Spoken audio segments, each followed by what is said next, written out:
Pero hoy estamos aquí para presentar un magnífico trabajo, que es La mujer que leía demasiado. Y es un libro que he leído con sumo placer sobre un periodo de la historia de Irán, la mitad del siglo XIX, que resulta clave para entender acontecimientos posteriores de este país. Título además con un matiz provocador, no solamente una mujer que lee, sino además que leía demasiado, una verdadera herejía. El hilo conductor del relato es la poetisa y teóloga Ghorratullain Tahireh, una mujer que pertenece a ese grupo de mujeres valientes iraníes. Es una obra escrita por Bahillé con gran sensibilidad, que ofrece diversos niveles de lectura. Hay un componente histórico, hay un componente biográfico, pero estamos también ante un texto que reivindica el poder de las palabras para transformar el mundo. En un episodio de esta obra, los soldados al servicio del Shah consiguen que los habitantes de una ciudad entreguen a la poetisa, jurando sobre el libro sagrado, sobre el Corán, que no les causaría ningún daño. Y leemos, al abandonar la aldea, incendiaron las cabañas y arrasaron los huertos, aduciendo, los soldados entienden, que podían incumplir sus promesas porque no sabían leer el libro sobre el que habían jurado. Y en el camino hacia la capital, estos mismos soldados intentan violar a Tahireh. Y este es un párrafo contundente, tranquila, fría, con una calma estremecedora, comenzó a maldecirlos. Conforme a las reglas del debate teológico, la maldición era más terrible que la fuerza física. Empleando una espantosa execración, maldijo su lujuria, su vacuidad y la venalidad de su alma con palabras atronadoras, con anatemas aniquiladores. Leer, nos dice la escritora, a través de Ghorratullain es rezar, y escribir es tener esperanza.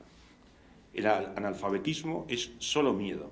Ella no nos quería miedosas, dice muy al final del libro, sino capaces de ver con nuestros propios ojos, de oír con nuestros oídos y de leer los libros de la creación y de la revelación por nosotras mismas. Nos enseñó, es un poco el hilo conductor de esta obra, a arriesgarnos. Podemos decir que a final del siglo XIX el 90% de las mujeres en Irán eran analfabetas. Y las mujeres que leían, las poquísimas, era considerado algo nocivo.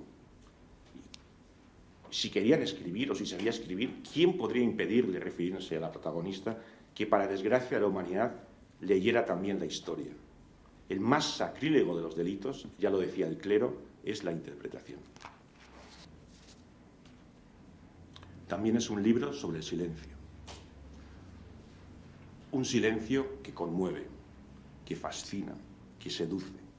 Y sobre todo, un silencio creador, porque en la tradición de las tres grandes religiones monoteístas, a Dios le basta nombrar las cosas para que éstas sean.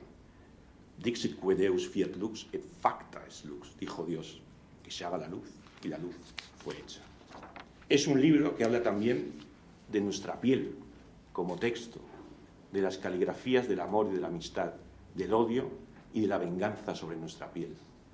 Cuando muere la madre del Shah, por ejemplo, su hija contempla el cadáver, el cuerpo, están haciendo una ceremonia, que es la ceremonia del lavado del cadáver, y la hija contempla el cuerpo de su madre y dice, la reina estaba opaca y llena de mugre, con todas sus transgresiones, había sido la madre del conocido Shah, Nasruddin, que había tenido un papel francamente, una mujer muy, un rol político bastante violento, muy violento, tenía todas sus transgresiones incrustadas en la piel. Si ahora resultaba ilegible, tal vez se debía al hecho de haber sido analfabeta toda su vida. The title talks about women. The central protagonist is a woman. The book is divided up into 4 books. Each of the books is about women, mothers, daughters, sisters, wives, the roles of women, the 4 walls of the women's house, the women's anderoon. And I want to say that when I first came in this room, the first thing I wanted to do was say thank you to the men who came to this meeting this evening. I'm so glad to see you, because in spite of all appearances, this is not a book just about women. This is a book for everyone. And I want to also mention the role of men in this book, which is quite significant and rather disturbing. Each one of the books in which I've divided this book of mine begins with the death of a man. So each time you start one of the books, you read about a corpse, a dead man. The first book is the Book of the Mother, and it begins when the Shah was shot. The second book is the Book of the Wife, and it begins when the mayor was hanged. The third book is the Book of the Sister, and that begins when the Grand Vizier was murdered in the public baths. And the fourth book, which is the Book of the Daughter, begins when the mullah was stabbed. 4 roles of men in the public world: a king, a mayor, a prime minister, and a priest. These are the important, significant roles in social society, in civic society, in religious society, which have traditionally been held by men, whether in the East or in the West. And I wanted each one of the books to begin with the death of a man, because first of all, that was a very symbolic death, which signified the death of an old order in the story, the death of an age in which men were the only ones who controlled powers, both ecclesiastic and civic, and also the link between those deaths and the woman who read too much. Because this is like any crime novel. You know, whenever you start a crime novel, a detective novel, you start with a corpse, right? And then you have to ask the question, who did it? Here's the dead body. Who killed the Shah? Who killed the mayor?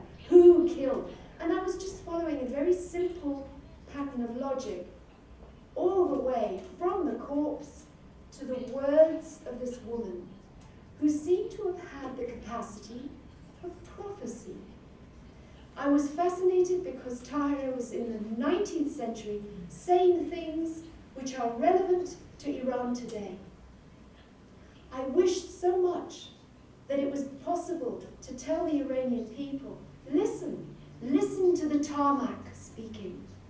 Because underground, under the soil, under the stones, under the earth that you have put on this woman, there are words that would help you solve some of the critical issues in Iran today.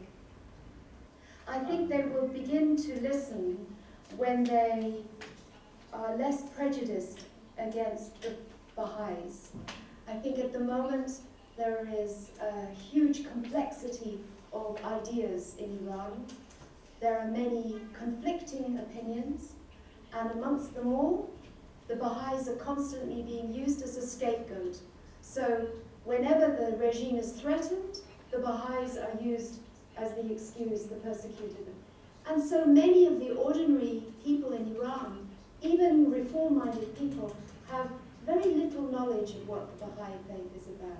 I think if they could just be a little less prejudiced, they would begin to see this as a homegrown, coming from Iran, idea, which is so in advance, which is so modern, which does not come from the West. This is not a Western agent which is influencing Iran. This is coming from their own history of spirituality, of mysticism. It is rooted in their own Shia beliefs and goes way beyond. And once they understand that and accept that, they'll start listening to the stones. Everything I've ever written is about interpretation, and this is not an exception, this book. Interpreting words, interpreting language, interpreting actions, and in our case, how do we interpret the dilemmas of our age? How do we interpret the so-called clash of civilizations? How do we interpret the rise of fundamentalism in today's world? What are we to understand about the veil? How are we to interpret this phenomenon? I think so much depends on our ability to learn how to read our world. And the reason I wanted to write this book about a woman who taught people how to read was not just about literacy in Iran. It wasn't just about opening up classes for women. It was really about the art of reading life. Reading life in such a way that we don't only see it in commercial terms, in political terms, in material terms. That we don't only see it in terms of conflict, in terms of oppositional thinking, in terms of black and white, either or. But to give us a new grammar, a new syntax, so that we can read the world in a light which helps us understand a different story. Or maybe participate in writing a different story. Because I don't think we're just readers. I think Tahirih was teaching us to read in order that we could write the future, that we could take charge of our